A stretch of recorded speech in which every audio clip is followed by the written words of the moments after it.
विभज्यवाद YouTube channel में आपका स्वागत है। Welcome to विभज्यवाद। विभज्यवाद में सभी सत्पुरुषों का स्वागत है। आइए आज कालम सूत्र प्रकाशित करेंगे।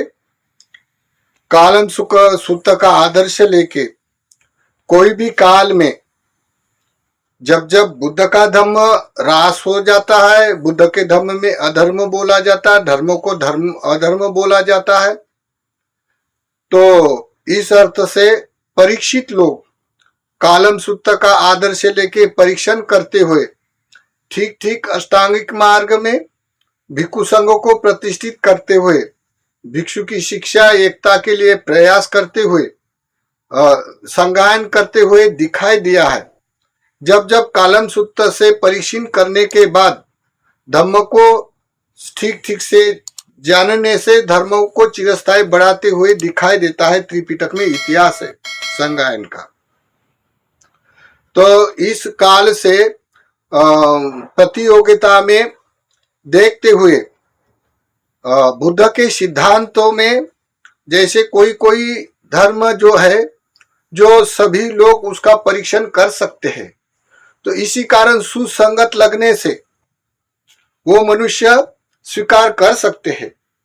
कोई कोई धर्म ऐसे है अनुभूति के उतर कर, जैसे समाधि के जो धर्म होते अपने आंतरिक अनुभूति होते, तो अनुभूति के तल पर उतर कर वो समझ सकते हैं, जान सकते हैं।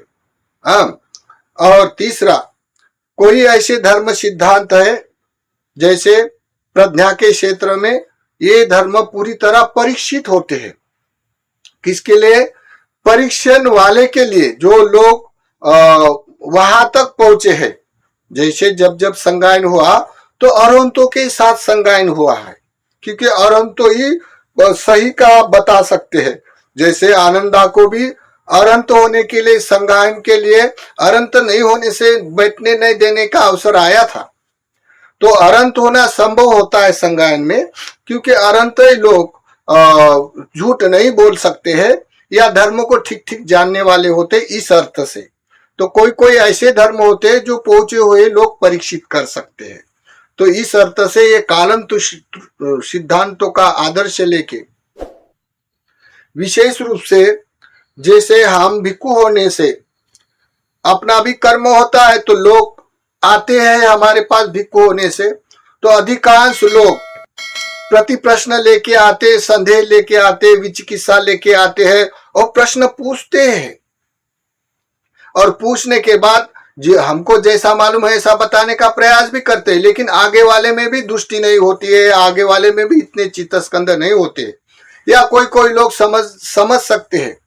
तो ऐसे धर्म प्रकाशित जो लोग जैसे कि समझो अभी के वर्तमान में बताने का प्रयास करते हैं हम लोग उस लोगों को। तो अभी के लिए ये वर्तमान में जैसे डॉक्टर बाबा साहब आम्बेडकर भारत के लिए एक नया समाज प्रवक्ता है। जैसे यहाँ जीर्ण हुआ बुद्ध धर्म पुनर्जीवित करके जो लोग वर्णवाद से पिछड़े हुए थे उसको लेके एक नया समाज निर्माण किया बुद्धिस्ट परिवर्तन करके। तो क्योंकि वर्णवाद का उपचार या निवारण केवल बुद्ध धर्म के सिद्धांतों में होता है, इसी कारण प्रकांड पंडित डॉक्टर बाबा साहब आम्बेडकर ने परीक्षण करके बुद्ध का धर्म स्वीकार कर सभी लोगों में ये एक नया समाज रचना निर्माण करके चले गए। देखो उसके जाने के बाद जैसे अब 50-60 साल हो रहे, जाने के बाद एकदम से वो जो लोग बुद्ध धर्म में परिवर्तन हुए उनके पास कोई स्थान नहीं है, पूजा वंदना के मंदिर स्थान नहीं, कोई वस्तुमान मूर्ति अमुक तमुक वस्तुमान नहीं है, या साहित्य नहीं है, या गाइडलाइन देने वाले ऐसे कोई प्रमुख जो मार्ग अनुगामी है वैसे लोग नहीं होने से जिसको जैसा आया वैसे वैसे लोगों ने गाइड किया है, दिखाई देता है। इसी कारण पक्षपाती अन्य हुए हैं। कोई कोई लोग यहाँ की वस्तु स्थिति देख के अन्य राष्ट्र के लोग आके यहाँ अपना एक पक्ष निकाल कर उसको अपने पक्ष के वशीभूत किए हुए दिखाई देता। इसी कारण जो बुद्ध धर्म की स्वरचना है, बुद्ध धर्म संघ बुद्ध धम्म संघ के जो शासन है, इस शासन की संरचना, इस शासन के संरचना में भेदा भेद दिखाई देता है। इसी कारण यहाँ अन्य राष्ट्र की तुलना से यहाँ के लोग अधिकांश विचिकित्सात्मक प्रति प्रश्न पूछकर संदेह उत्पन्न करके वाद विवाद करते हैं हमारे साथ। तो हम लोग समझाते हैं, जैसा समझाना है वैसा समझाते हैं, फिर भी लोगों के पास किसी के पास परीक्षण या श्रद्धा नहीं होती है। तो हम इतना डिटेल्स में जहां वहां मिलते हैं तो नहीं बता सकते, लेकिन अभी थोड़ा हम डिटेल्स में बताने का प्रयास करते, जो लोगों को सुसंगत लगे वो ठीक जान सकते हैं। तो देखिए, तथागत को कोई भी काल में त्रिविध शासन प्रकाशित करना पड़ता है। उसका त्रिविध शासन अष्टांगिक मार्ग में 3 स्कंदों में विभाजित होता है, शील, समाधि, प्रज्ञा। संसार के लोग सभी विभिन्न चर्या से, विभिन्न पुण्य कर्म से विभाजित होते।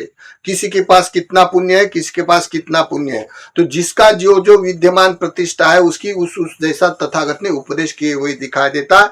इसी कारण तथागत का सुविख्यात अष्टांगिक मार्ग का अनुक्रम है शील, समाधि, प्रज्ञा। ये सभी जगत के बुद्धिस्ट लोग जानते हैं या पंडित लोग जानते हैं। तो शील में आने वाले धर्म, प्रज्ञा में आने वाले धर्म कौन से, और समाधि के क्षेत्र में आने वाले धर्म कौन थे, ये सब बाय कंप्लीट है। जिसकी जे उपलब्धि है वो धर्म उसके अनुभव आता है, ऐसा दिखाई देता है। वो देखने के साथ जैसे तथागत को कोई भी काल में 3 शासन परिपूर्ण करना अनिवार्य होता है। भिक्षु भिक्षुनिया, उपासक उपासिका, विनयवादी धर्मवादी होना अनिवार्य होता है। जब तक नहीं होते तब तक तथागत महापरिनिर्वाण नहीं कर सकते, क्योंकि तथागत की ये संसार में बोधि होती है। अगर बोधि परिपूर्ण नहीं हो तो संसार में लोगों में सीधा रास्ता नहीं बन सकता। इसी कारण ये व्यवस्था के धर्म होते हैं संसार में। ये देखते हुए अभी के काल में जो लोग विचिकित्सात्मक हमारे पास प्रति प्रश्न करते हैं, रोज करते हैं, तो हम इसके लिए थोड़ा कालम सूत्र का आदर्श लेके कालम सूत्र प्रकाशित करने जा रहे। तो देखे, तथागत एक बार कालम गांव में जाने के बाद कालम गांव के लोग बुद्ध के दर्शन हेतु या बुद्ध के वचन सुनने हेतु आए, उमल पड़े। आने के बाद बैठने के बाद कालम लोगों ने भगवान को प्रति प्रश्न पूछा, भगवान आप जैसे आते हैं वैसे हमारे गांव में अन्य अन्य श्रमणु भी आते हैं और उपदेश करते हैं, हम सुनते हैं। सुनने के बाद हम लोगों को संदेह उत्पन्न होता है, किसका माने? किसका माने? हम तो सभी लोग प्रवचन उपदेश करते, तो किसका माने हम लोग? तो हमको समझ में नहीं आता है। तब भगवान बोलते, कालम हो, कोई बात नहीं, हम समझाने का प्रयास करते हैं। देखो, भगवान बोलते हैं, भगवान ने कहा कालमो को, देखो कालमो, कोई आपके गांव में श्रमण आके ऐसा कहे हमारे ग्रंथों पुराण में सत्य है, इसी कारण आप मान लो। क्योंकि अभी के काल में देखो, संसार में अधिकांश लोग ग्रंथों के नॉलेज सामने ला कर वाद विवाद करते जाते थे तौर पर। इसमें कोई फायदा नहीं, क्योंकि पहले ग्रंथ नहीं उत्पन्न होता, पहले मनुष्य को ज्ञान होता है। तो ज्ञान की बात नहीं आती, उसके किताबें पढ़ कर वो वाद विवाद करते हैं, कट्टरपंथी होके जातीय पंथ के वाद विवाद झगड़े करने के लिए तुले रहते हैं। तो इसी कारण वहां की वस्तु स्थिति देखकर तथागत ने बोला है, हमारे ग्रंथों पुराण में सत्य है, इसी कारण आप लोग सत्य है ऐसे मान लो। ऐसा कोई बोले तो नहीं मानना। सदियों से हमारी परंपरा से आया है, इसी कारण सत्य है। तो ऐसा कोई कहे तो भी नहीं मानना। अधिक लोग प्रभावित है, मानते हैं।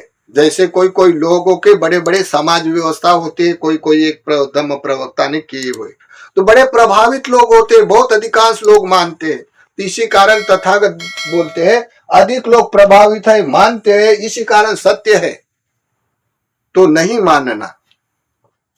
बहुत अच्छा मितभाषी उपदेश करता है, बड़े बड़े सिद्धांत बताते हैं, लोग भावित होते हैं, क्योंकि शब्दों से सारी दुनिया वशीभूत हो सकती है। किसी के पास बहुत उपाय कौशल होते हैं वाणी का, तो इसी कारण उसके वाणी में एक प्रभाव के कारण लोग वशीभूत हो जाता है। तो बहुत अच्छा मितभाषी उपदेश करता है, इसी कारण ये सत्य है, ऐसा नहीं मानना। फिर अधिक त्याग दिखाई देता है, जैसे कोई श्रमण वक्ता में त्याग दिखता है, फिर भी माना अहंकार दृष्टि नहीं दिखती है ना। इसी कारण तो एक समाज दूसरे समाज में बंटवारा हो जाता है, पक्ष निकाल लेता है और उनका एक पक्ष बन जाता है। ऐसा संसार की परंपरा से आते हैं, ऐसे कितने पक्षपाती हुए। तो कोई कहे वो कोई उसके त्याग दिखता है, इसी कारण सत्य है तो नहीं मानना। मेरा ही धर्म सिद्धांत ऊंचा है, श्रेष्ठ है, बाकी सब बेकार है, ऐसा कोई कहे, इसी कारण सत्य है नहीं मानना। तब तथागत को कालम बोले, भगवान फिर क्या कैसे मानना आप? तो बोलते भगवान देखो मैं ऐसा उपदेश करता हूं, आपको सुसंगत लगे तो मान लो।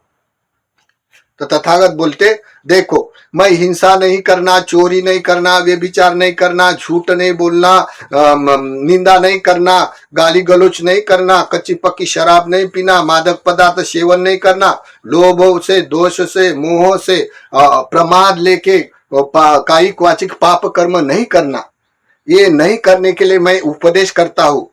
क्यों कि संसार के ये पाप कर्म का संसार के सभी सत्पुरुषों ने निषेध किया है, ये पाप कर्म है। तो क्या आपको सुसंगत लगता है मैं ऐसा उपदेश करता हूं? तो कालम बोलते हाँ भगवान ये तो ठीक है, ये तो पाप कर्म ही नहीं करना चाहिए।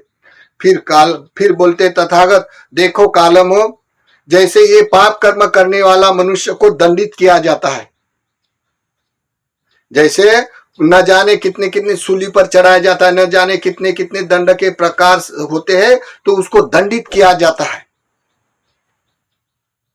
क्योंकि उसने पाप किया है। तो मैं ये पाप कर्म नहीं करने के लिए उपदेश करता हूं, तो आपको सुसंगत लगता है तब तो कालम बोलते हाँ भगवान ये तो पाप कर्म है, उसको दंड दिया जाता है, दिखाई देता है, इसलिए नहीं करना चाहिए, ये सुसंगत है।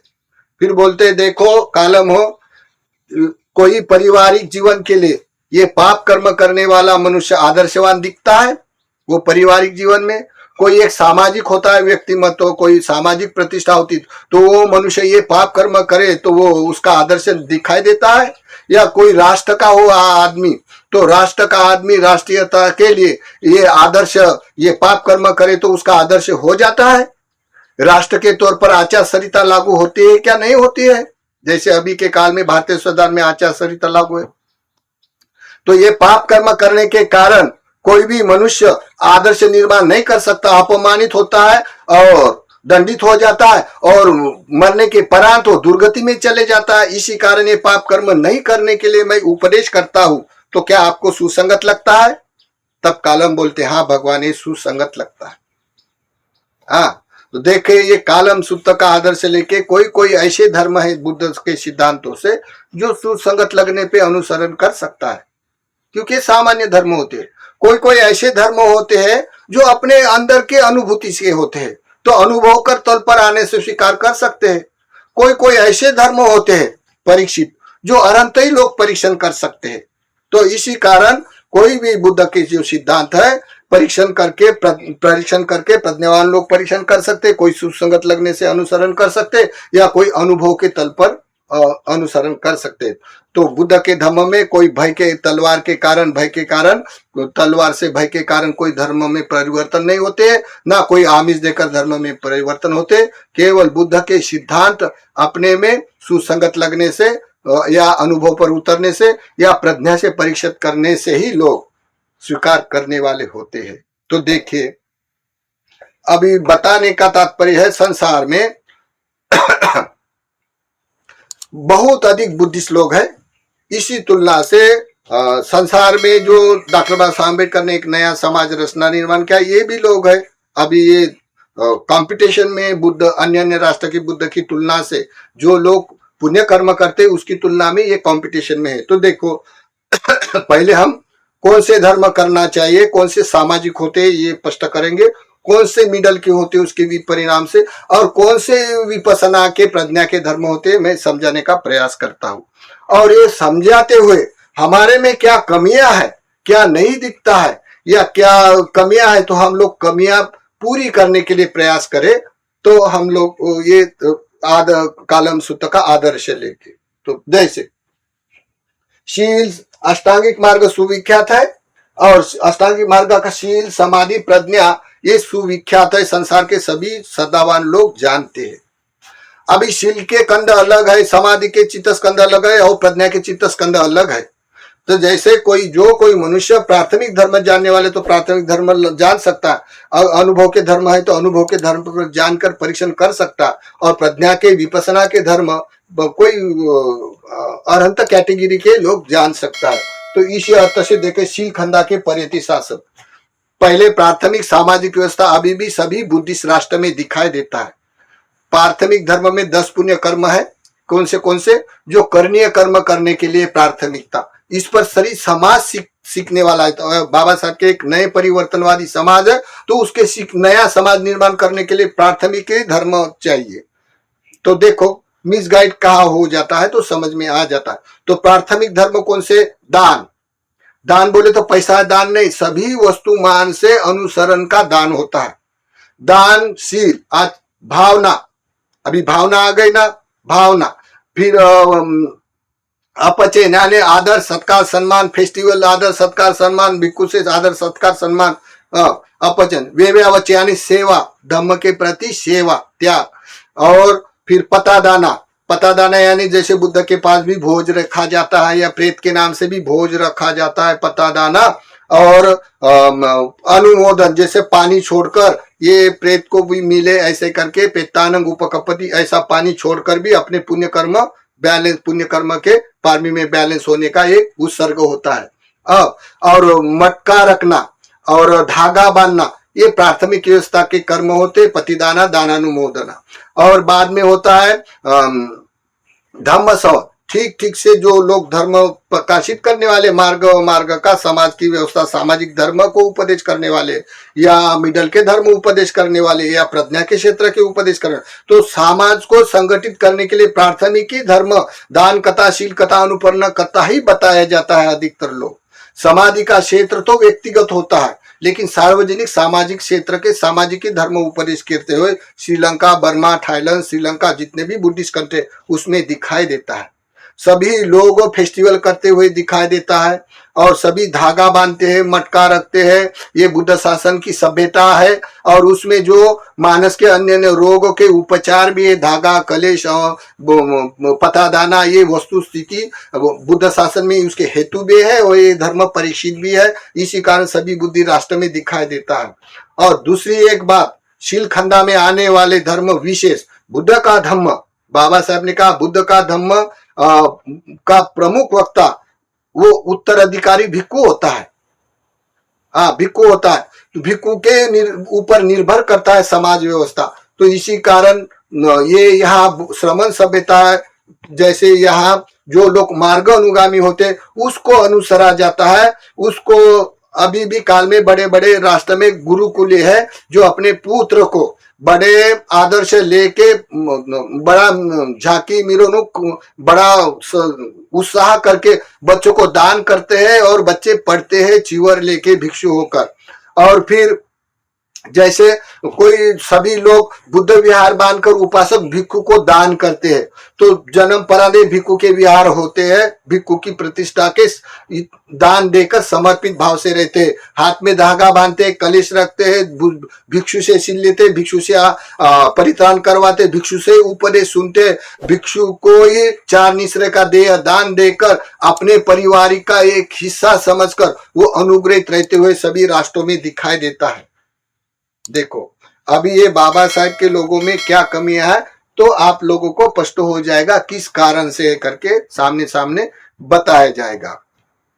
फिर दूसरा होता है समाधि। अगर कोई पुण्य कर्म में परिपूर्ण है, तो जैसे कमल का पौधा पानी के सतह पर है, अभी अंकुरित होने का, तो इसी कारण कोई भी मनुष्य को पुण्य कर्म नहीं है, तो ये प्राथमिक पुण्य कर्म के लिए होता है। और जितना भी समाज है, तो ये प्राथमिक ये परियति शासन के धर्म शिक्षित हो जाने से समाज का उत्थान होता है, समाज का एकता होते, विश्वास होता है, और ये सभ्यता होने से पुराने लोग और नए बच्चे लोग उसमें इन्वॉल्व होकर एक सभ्यता निर्माण होकर एक परंपरा चलती है, ये लोकतंत्र शासन की। ये बढ़िया अभी भी सामाजिक व्यवस्था है।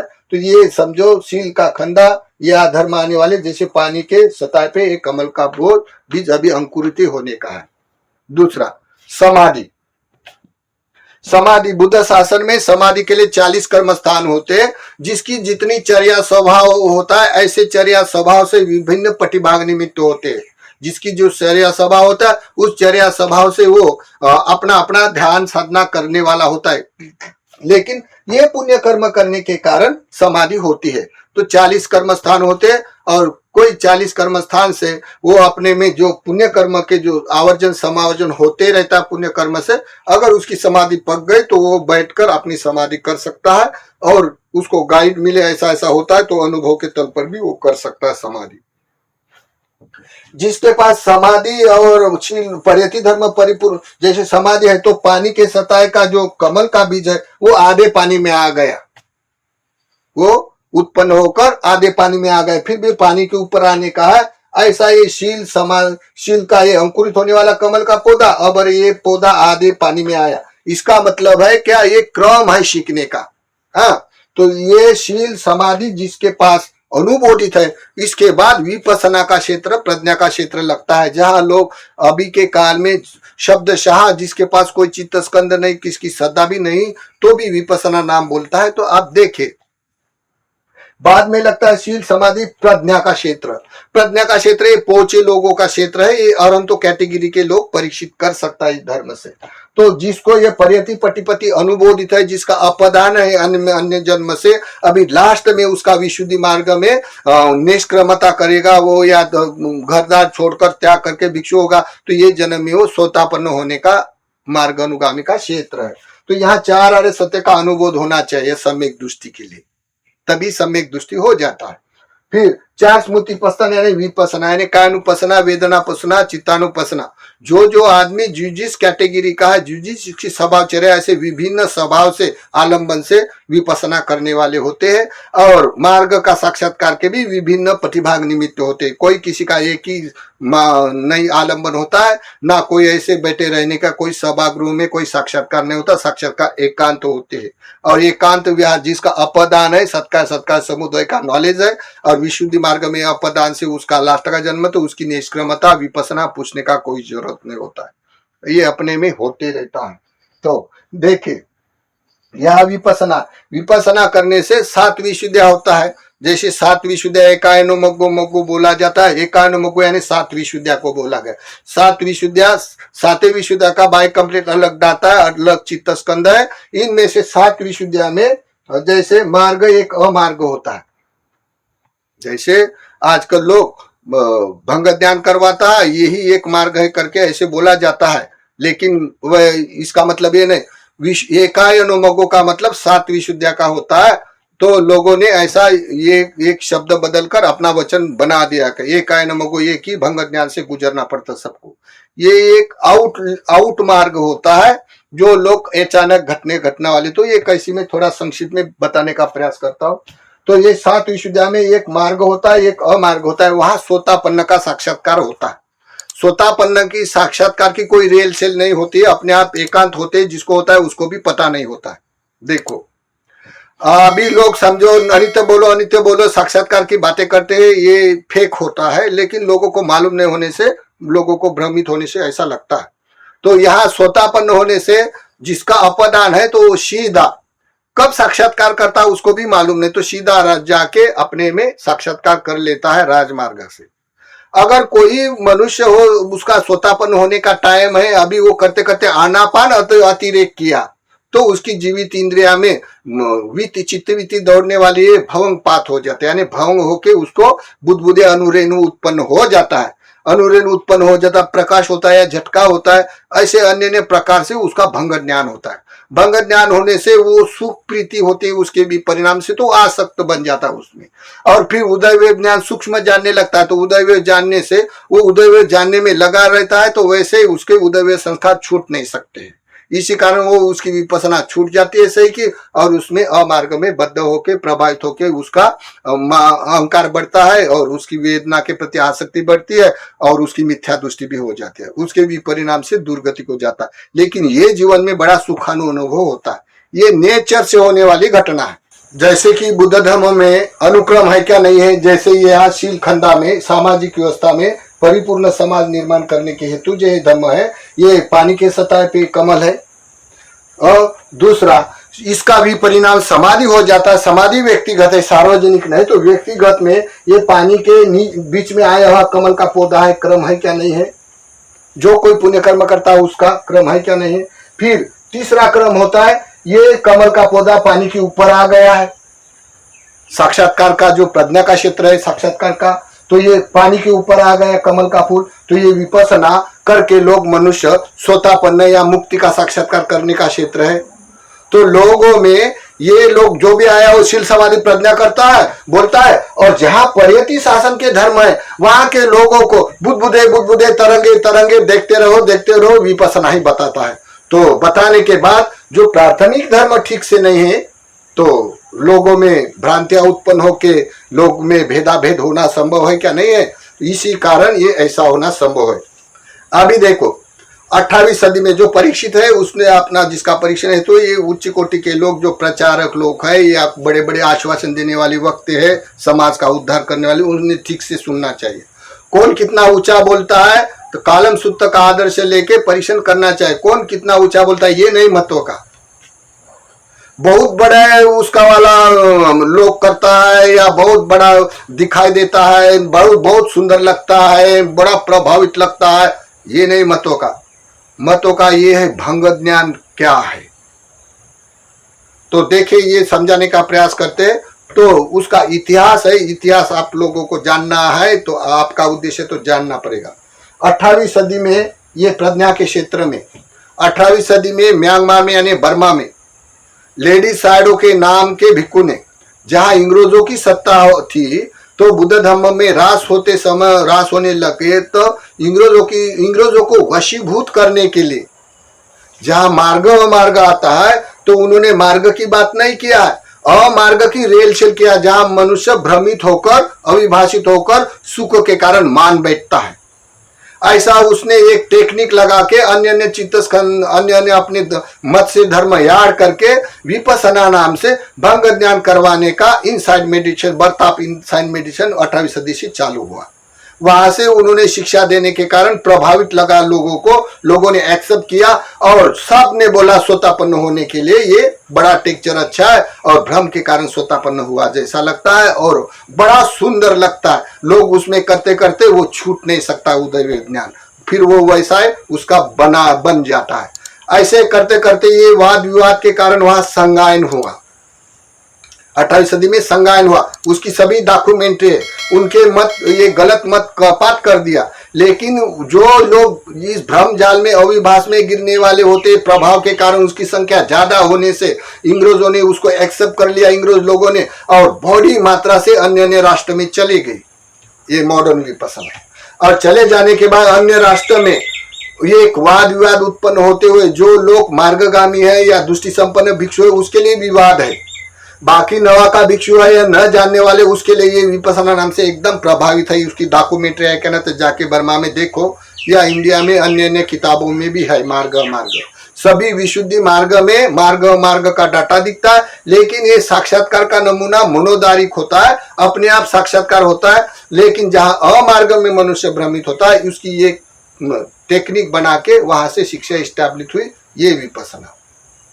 देखो बाद में बढ़ते बढ़ते आचार्य पद्धति हो जाने के बाद इसमें नए नए शब्द याद किया गया। जो कोई भंग ज्ञान होता है तो सोतापन्न हो जाता है, भंग ज्ञान होने के बाद सम्यक दृष्टि आ जाते, बाद में पारमिता का अभ्यास करेंगे। भंग ज्ञान एक ही मार्ग है और फिर ये करने के लिए रेल सेल करने की स्पर्धा बढ़ गई और बुद्ध धर्म में मौन रहना निषेध होकर, ध्यान तो मौन है, ततीय ध्यान, जिसका ततीय ध्यान में विद्यमान है उसका एक्चुअल मौन है। बाकी मौन का सिद्धांत कहीं नहीं होता है बुद्ध के धम्म में, क्योंकि बुद्ध का धम्म में पठन पाठन करना अनिवार्य होता है, तो बुद्ध के धम्म में मौन रहना निषेध होता है। बुद्ध के जो उपदेश है ये चित्त स्कंद अन्य जन्म से पाठ किए होते हैं, इसी कारण वो अपने आप आते हैं।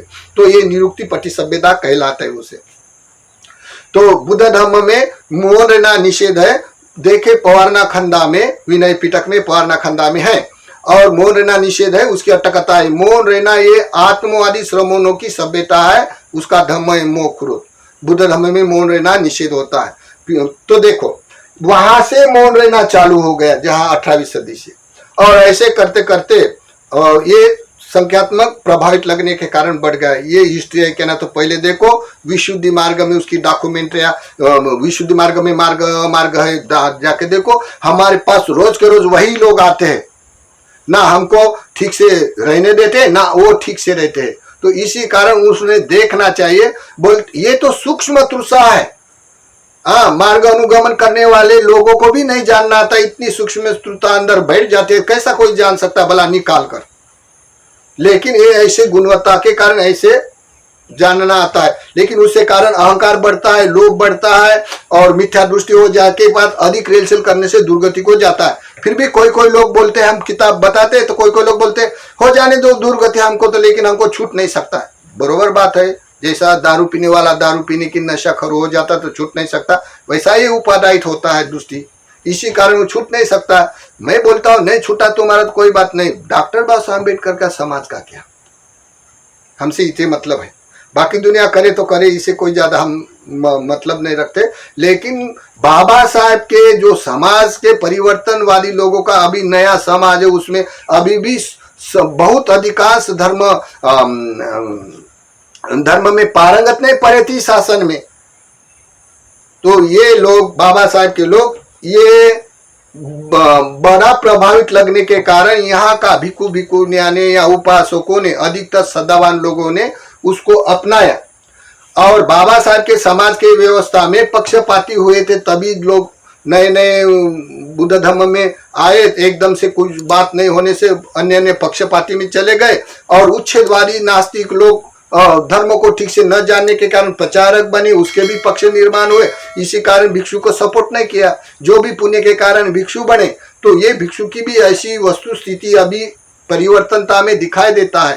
तो कोई कोई लोग जैसे बुद्ध के सिद्धांत अन्य राष्ट्र में देखे, बुद्ध को बुद्ध विहार बांध, भिक्षु को बुद्ध विहार बांध कर समर्पण करते हैं। तो अभी यहाँ के लोग, बाबा साहब के लोग विपश्यना सेंटर बांधकर अपने कब्जे में रखते हैं और भिक्षु से सील भी नहीं लेना मना है, वहां भिक्षु से देशना सुनना मना है और ना भिक्षु से अनुग्रहित रहना मना है। क्योंकि ये सांप्रदायिक है, बोलते धागा बांधना, पानी रखना, पानी छोड़ना, दान का अनुमोदन करना, ये सांप्रदायिक है। ऐसे विपश्यना करने वाले भिक्षु लोग भी बोलते हैं। और फिर भिक्षु होने से उसको दान समाज से मिलता है, समाज को सीखना पड़ता है। तो ये मिस्टिक होकर दूसरे के खांधे पे बंदूक रखकर अपना निशाना बांधते हैं। तो ये भी बोलते धागा बांधना नहीं, ये करना नहीं। तो सभी राष्ट्र में दिखाई देता है क्या नहीं देता? परीक्षण वाले लोगों ने परीक्षण करना चाहिए। दूसरी बात, ये जो विपश्यना है ये ठीक सही की विपश्यना है क्या, आत्मवादी श्रमणों की है? तो ठीक से परीक्षण करना चाहिए। देहदास सूत्र में देख लो, उसका खुलासा किया है। और दूसरी बात, ये करने से ये नया समाज में और अहंकार बढ़ेगा और मिथ्या दृष्टि बढ़ेगी और उसकी दुर्गति होगी। तो क्या उसका कल्याण हो जाएगा? लगने में तो सभी को बहुत प्रभावित लगता है। इसी कारण कालम सूत्र का आदर्श लेके उसको परीक्षण करना अनिवार्य होता है। तो बुद्ध विहार बांधकर दान देने वाले दायर लोगों ने, अपने अपने बड़े बड़े राज के क्षेत्रों के पुढ़ारी लोगों ने अपने सेंटर बांधकर ये मॉडर्न विपश्यना के कारण लोगों के परमार्थिक धर्म का एक व्यापारीकरण करते हुए दिखाई देता है और भिक्षु का प्रयास करते हुए दिखाई देता है। और जो कोई भिक्षु है तो लोगों में, भिक्षु लोगों में एकता और शिक्षा, एजुकेशन नहीं दिखने के कारण या नहीं होने के कारण, ऐसा कोई एक सपोर्ट कोई भिक्षु संघों को करने वाला, ऐसा कोई यथार्थ जानने वाला सामने न आने के कारण भिक्षु संघ में आपस में भी इतने धर्म में पारंगत नहीं होने से भिक्षु भी ऐसे बोला जाता है। तो इसी कारण यहाँ के जितने भी समाज व्यवस्था में भेदाभेद होने से अन्य अन्य प्रकार के विचिकित्सात्मक लोग रोज के रोज बोलते रहते। तो उन्होंने भी एक कलम सूत्र का आदर्श लेके जो लोग मिसगाइड करते उसको समझकर अपना मार्ग अनुसरना चाहिए। और जो लोग कल नहीं जाना तो आज व्यवस्था है, आज व्यवस्था होने के बाद भी लोगों ने कुछ ना कुछ अपना वाला परिवर्तन के लिए परीक्षण धर्म करना चाहिए, ताकि वो अपने में अपना भला हो या समाज का के लिए भी बाबा साहब की कर्तव्य निष्ठता देखकर उन्होंने ठीक ठीक से जानना चाहिए, परीक्षण करना चाहिए। दूसरी एक महत्व की बात, जैसे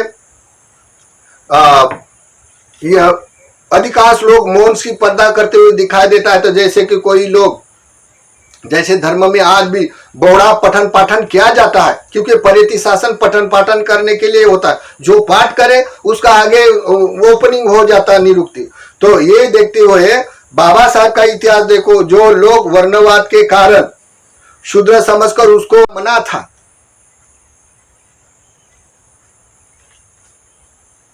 शूद्र समझते हुए उसको ग्रंथ पुराण पढ़ना मना था।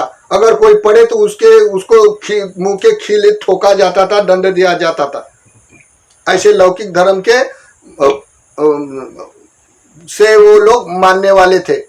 तो देखो उनका इतिहास है। इसी कारण वो भय के कारण पीढ़ी दर पीढ़ी गूंगे और बहरे हुए थे। तो ये बहरे गूंगे लोगों को बोलने के लिए, उजागर करने के लिए बाबा साहब ने मुख्य नारक द्वारा उसको भारतीय संविधान से स्वतंत्रता दिया। इसी कारण ये लोग 4-4 घंटे भारतीय संविधान के ऊपर अधिकांश लोग यही बोलने वाले हैं, बाबा साहब के फॉलोअर्स। और धम्म नया समाज निर्माण करने के लिए, वाचिक संस्कार को प्रभावित करने के लिए रात दिन पाठन पठन करना चाहिए। आप बच्चे को लेके बूढ़ा को लेके तक पठन पाठन करना अनिवार्य होता है, ताकि वो पाठ करके और अन्य राष्ट्र की बुद्धिस्ट लोगों के स्पर्धा में आए। तो ये लोग क्या करते हैं, ये मौन रहने की साधना है, तो 6-6 महीने मौन रहते हैं और मौन रहने के लिए दूसरे को उपदेश करते हैं। चाहे बच्चा हो तो भी उसको मौन रहने के लिए उपदेश करते हैं। उसको ठीक से वाचिक संस्कार को संस्कारित करने में असमर्थ दिखाई देता है। तो इसी कारण लोग, बाबा साहब बोलते जो इतिहास नहीं जानता वो इतिहास निर्माण नहीं करते। तो उन्होंने भी जानना चाहिए शिक्षा सिस्टम बुद्ध की है क्या, कोई अपने मत से बनाई है, और हमको जो सुख लगता है, अनुभव लगता है, ये सही का मार्ग है क्या अमार्ग है देखे। तो यहाँ बोला जाता है कि देखो तुम राजमार्ग छोड़कर भूल भुलैया में गिर जाओगे। भंग ज्ञान है तो भूल भुलैया मार्ग है, लेकिन भंग ज्ञान होने के बाद उसमें या प्रभावित लगने के कारण वो विचिकित्सा कर ही नहीं सकता, संदेह उत्पन्न का ये भूल भुलैया मार्ग है करके। जैसे शराब पीने वाला शराब पीते पीते शराब का दोष नहीं माना जाता है प्रज्ञा खत्म होने से, वैसा ही ये भूल भुलैया मार्ग होकर भी भूल भुलैया मार्ग की शिक्षा लेते हैं, फिर भी वो बोलते हैं हमको कुछ करने का नहीं। और जो लोग भूल भुलैया मार्ग की शिक्षा देते हैं और वही लोग बोलते देखो तुम राजमार्ग छोड़कर भूल भुलैया में गिर जाओगे। अभी राजमार्ग की बात तो प्राथमिक कोई करते नहीं। भिक्षु से करने वाले कर्मों को, भिक्षु से धागा बांधना, पानी छोड़ना, ये कर्म कांड है, सांप्रदायिक है, विपसना सांप्रदाय विहीन है, ऐसे करके भिक्षु भी बोलने लग गए। और बुद्ध के वचन छुपाकर जो प्रभावित लगते हैं वचन वही गाइड करते हैं। तो इसी कारण समाज में एक बुद्ध शासन का भिक्षु होना, भिक्षु से उपासक होना, उपासक के भिक्षु से लेने देने के व्यवहार में अन्य राष्ट्र की स्पर्धा की स्पर्धा में आने के लिए उनके पास अधिकतर धर्म नहीं दिखाई देता। लेकिन इसका विपसना का प्रभावित होकर जगह जगह लोग बोलने वाले अभी भिक्षु से शील नहीं लेते, भिक्षु से धम्म नहीं सुनते हैं, भिक्षु से आशीर्वाद नहीं लेते, भिक्षु के अनुशासन में नहीं रहते, भिक्षु को विहार बांधकर दान नहीं करते, और विपसना आचार्य पद्धति निर्माण होकर आचार्य बनने के लिए स्पर्धा करते हैं भिक्षु भी। और उपासक जो आचार्य बनती उपासक उसको कोई चित्तस्कंद भी याद नहीं, केवल बटन बनाने के लिए विपसना आचार्य बनते हैं लोग। और बनने के बाद अगर कोई धनिक है तो अपना सेंटर बांधते हैं, वह भिक्षु से कोई लेना देना नहीं रखते। ऐसा जो बजट निकल गया भिक्षु को भी लगता है ये बड़ा प्रभावित, इसी कारण भिक्षु भी उन लोगों में समाहित होकर ऐसे धर्म अनुसरते और उसके गाइड लेके ऐसे ऐसे ये जगत में जितने बुद्धिस्ट लोग है जो कर्म धर्म है इसमें बहुत अधिकांश बाधा आया दिखाई देता है। तो आप लोग जो भी समाधि के क्षेत्र की बात आती है तो समाधि के क्षेत्र में कोई कोई लोग भंग ज्ञान करवा के रेल सेल करते यही विपसना है बोलते, ये ध्यान बोलता है, ये फेक होता है। कोई कोई लोग गाने संगीत लगाकर डोलते हैं, नाचते, लोग बोलते यही ध्यान है, संतुष्टि है। कोई कोई लोग व्यायाम करते हैं, व्यायाम करने के कारण काया में शरीर में सुख लगता है, ये ध्यान है बोलते।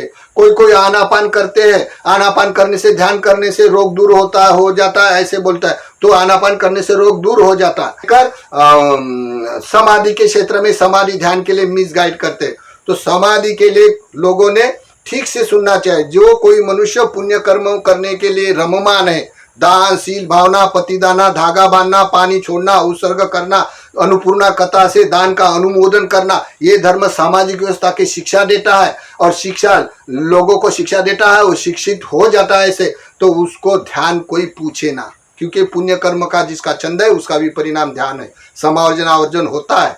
अगर किसी का ध्यान परिपूर्ण है, हो गया समझो 500 भी ध्यान, तो उसको विराग आएगा, वो घर द्वार छोड़कर निष्क्रमता करेगा, तो समझ जाना उसका ध्यान पक रहा है। अभी कोई कोई लोग सामाजिक व्यवस्था में चिवर लेके निष्क्रमता करता है, लेकिन सही का ध्यान का पकने का सिस्टम विराग आना है। विराग आएगा तो समाधि हो गई उसकी। और जो कोई मनुष्य सत्काय दृष्टि को जानता है, भिक्षु से समर्पित रहता है, भिक्षु को बुद्ध विहार बांधकर दान देता है और अन्य ठीक से धर्म सुनता है, लौकिक धर्म और लौकिक धर्म के सिद्धांतों को मूल को जानता है और बुद्ध धर्मों को भिक्षु की संघ की एकता के लिए वो लगा रहता है और भिक्षु से सील लेता है, भिक्षु से आशीर्वाद लेता है, भिक्षु से धर्म सुनता है, तो उसकी विपස්සना पूछने की कोई जरूरत नहीं। मार्गगामी कब होता उसको भी पता नहीं रहता। अभी के काल में अनित्य बोलो और आनापान करो, अतिरेक भंग ज्ञान करके स्वतापन्न होने के अभी नए धर्म आए हैं, तो ये कितना मिसगाइड है, तो वो बाबा साहब के लोगों ने परीक्षण करना चाहिए। तो इसी कारण कालम सूत्र का आदर्श लेके ये परीक्षित किया। तो जो कोई मनुष्य अभी के काल में सार्वजनिक तौर पर उपचार करना अनिवार्य होता है, सभी जितने पक्ष बंटवारे हो गए सभी एक संगठित होकर पहले विचार करे, गलत जो है उसको त्याग कर नई स्वरचना जो बुद्ध धर्म संघ के उसको अपनाए, तो बहुत सोने जैसा काम हो जाएगा। बाबा साहब के कर्तव्य निष्ठता को हम लोग चिरस्थायी बढ़ाने वाले होंगे। ऐसा न सुनने वाले लोग, ऐसे मिसगाइड होने वाले लोग हैं, ऐसे लोगों की दिशा भूल हो गई। लेकिन बहुत अधिक लोग हमारे पास संदेह लेके आते, तो अगर कोई नहीं सुनता भी है, तो जो कोई मनुष्य ज्यादा दान देने से थोड़ा देता है, कोई भी आचार्य पाचार्य के, कोई गृहस्थी आचार्य पाचार्य के मिसगाइड में आउट नंबर में नहीं आता है। वो भिक्षु संघ से समर्पित रह के ज्यादा दान देने से थोड़ा देता है, विहार में ज्यादा समय देने से थोड़ा देता है, विहार में जाके अपने घर में जैसा है वंदना करता है और वो सेवा करता है, भिक्षु संघ को समर्पण रखता है।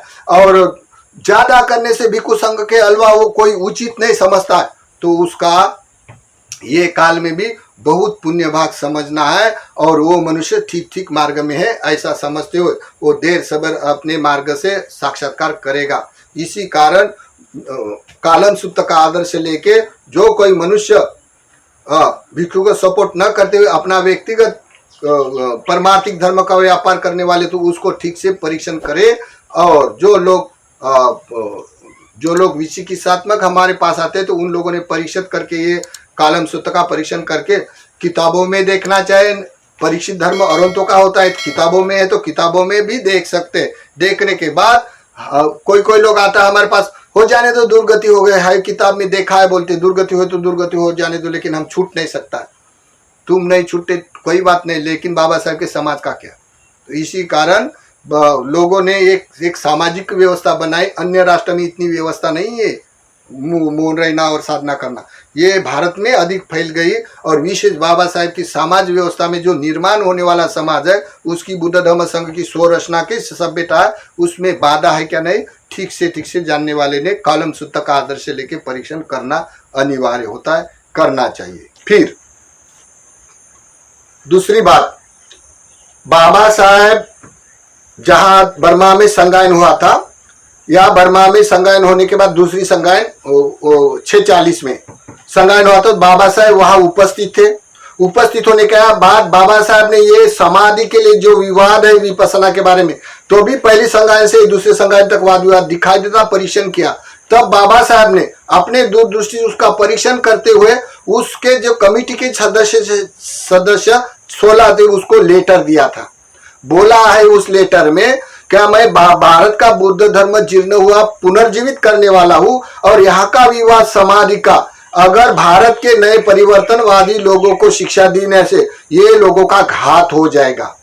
देखो ये कितनी दूरदृष्टि और कितनी करुणा रही होंगी बाबा साहब की समाज के प्रति। तो ये देखते हुए ये लेटर अभी भी गवर्नमेंट पब्लिश बाबा साहब के राइट एंड पीस में आप देखो, ये देखो राइट एंड पीस बाबा साहब का किताब, इसमें ये लेटर है क्या नहीं है। तो जानकारी वाले लोगों ने परीक्षित करना चाहिए। जो बुद्ध धर्म की स्वरचना है। भिक्षु संघ से रहना, भिक्षु संघ को विहार बांध कर देना, समर्पण से रहना, डायट बनकर रहना या उपासक बनकर उपासना करना। जो भिक्षु शिक्षित नहीं उसको शिक्षा में शिक्षित करना, एकता के लिए, सामाजिक व्यवस्था की एकता के भिक्षु के ऊपर निर्भर करता। भिक्षु को शिक्षित और अधिकरण अधिनियम बनाना, ये कितना पुण्य भाग होता। अगर बाबा साहब रहते तो ये काम कर ही लेते थे, लेकिन बाबा साहब जाने के बाद ऐसा हुआ तो हुआ, लेकिन ऐसा कोई आए और ऐसा कोई करे तो ये धन्य है।